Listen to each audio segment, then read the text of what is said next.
Hey there, good morning. Terry Slater here. Thanks so much for joining me. Today, I would like to talk to you about ongoing debt that seems to keep sticking around year over year when it seems like you're never really making any progress on it. And so I know how that feels. Sometimes it feels like you make a payment and then once the interest tacks onto that, you just really aren't getting anywhere with it. And so I had somebody recently ask me, what did I think about doing a balance transfer in order to kind of help, get ahead of things? So they basically wanted to take some of their higher interest credit card debt and move it over to a card that was offering a low interest, for a certain amount of time card.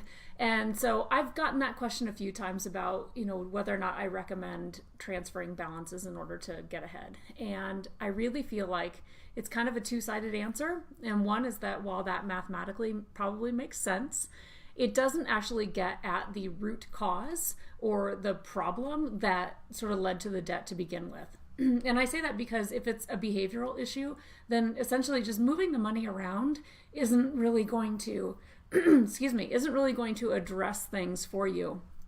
If you're just moving money from one place to another. And the reason that I say that is because on many occasions I have seen it where people will transfer balances from one card to another, but then they won't actually cancel or hide or cut up or, get that other credit card out of the way so that they stop spending on it. And so then what happens is you've taken that balance and you've moved it over to typically a new card. And then now you've got this new open line of credit again because you've taken that balance and just transferred it over. And so what happens for a lot of people is that if they never addressed the root cause of why they had the debt in the first place, they end up spending on this line of credit again. And now they've got two balances. So they have the balance that they haven't yet paid off from the transfer, and then they've got a new balance that they've been racking up on the other card again. So I just personally don't feel like that's always the best solution. That doesn't mean that it's not a solution. It certainly is. But if you are going to take advantage of a low interest balance transfer or a low interest, any type of a card, like let's say, for example, Care Credit. You have to take an animal into the vet. You have to get, dental work, things like that. There's a lot of places that offer something called Care Credit where you get to have a zero interest rate for a certain number of months. It can be 6 months or 12 months or 18 months. It really just depends on where you're getting your services done. So if that is the type of thing that you are doing, what I want you to do is take the balance and divide it out by the number of months that you're getting the zero interest rate or low interest rate, whatever the case may be, and make sure that you're making at least that payment every single month so that by the end of that term, you're not still sitting there with a balance that you haven't paid yet. A lot of times with like furniture stores and things like that, if they offer you, low or no interest for, I've seen crazy ones like 5 years on a mattress or something, right? But if they offer you low or no interest for a certain number of years, if you have even so much as $1 of a balance left at the end of that no interest term, they will retroactively add on all of the interest dating back to the time of purchase. And so that's why you really want to make sure that if you are kind of, playing that game of like the low interest for so many years, you got to get those balances paid off before that term expires. So that's just something that I wanted to hit on with that. Similar to moving money around with balance transfers is if people are trying to, kind of clear out debt by, consolidating on like a home equity line of credit, or maybe you want to cash out, like a retirement investment account or savings account to pay off your debt. And again, what I want to hit on is that you have to make sure that whatever solution it is that you're choosing, you also look at what happened to kind of get you here in the first place. And so I am certainly aware that sometimes it's just, look, I was laid off for 6 months and I went into debt because I didn't have enough savings. And so then for you to just, borrow money or move it around, pull from savings and pay that off, I'm guessing that's not the case because you would have pulled from savings to live on if you had an emergency like that. But regardless, you can pull from different accounts and pay off debt that way. But again, more often than not, I hear people that end up just going back into debt because they never really address the root cause, right? What is it that's causing you to go into debt in the first place? Are you either not living within your means? Maybe there's some boundaries, that you're not very clear on as far as I'm not going to spend money on this if I don't have the cash for it, things of that nature. So I just want to make sure that you really hit on that, because I know that for us, it took us a very long time to pay off our debt. It was 6 years, but it was over $200,000 worth of debt.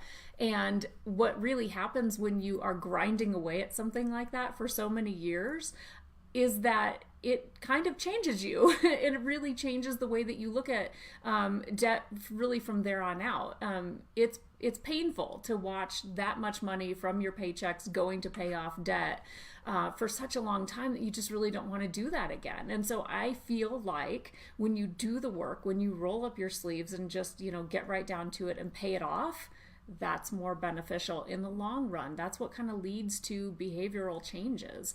And it's not all behavioral. I mean, sometimes it's just, it's a fact that like your income is not enough to cover everything. And ironically, once you start paying things off and you have less money going out to these, different debts or bills every month, ironically, it seems like things just kind of start to turn around. Your income starts to go up. You start to make different choices when you have like a little bit of money come in like every now and then. I know sometimes you can get like a tax return, right? That's popular this time of year.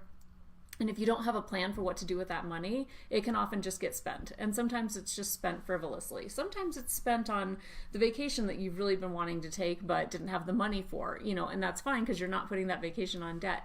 But I'm just saying that when you start to work through your debt month by month by month, payment by payment, it starts to really change kind of who you are and how you interact with your money, coming and going in your life. So, the same is true, like I said, with HELOC, balance transfers, pulling money out of savings, anything like that. You really just want to make sure that you're addressing how you got that debt to begin with. I'm trying to think if there's anything else that I wanted to say about that. Devising a plan for how to pay things off is really the root of what needs to happen. And so if you don't currently have any kind of a plan, I'm going to suggest that you start really looking at your numbers. And what I have found is, I think the best way to start doing that is to look at what's currently happening with your money every single month. And so I am going to post a link to a freebie that I have, and some of you may have it already, but it's the 3 steps to finding where you currently spend your money. It's spending leaks as far as I'm concerned. Sometimes we are just spending, and we don't really know exactly where all of our money goes at the end of the month. So I will link to that as well. So it's just terryslater.com/steps. You can sign up to get that, and I'll just send you the freebie there so that you can start to work through those things. Okay, I'm just going to check in over here and see if there are any questions. It doesn't look like there are right now. If you're catching the replay of this, thanks so much for watching, and please don't hesitate to leave any questions or comments below the video. I will gladly chime in and answer any questions that you have. But if I don't hear from you, then until next time, I hope to see you next week. Bye.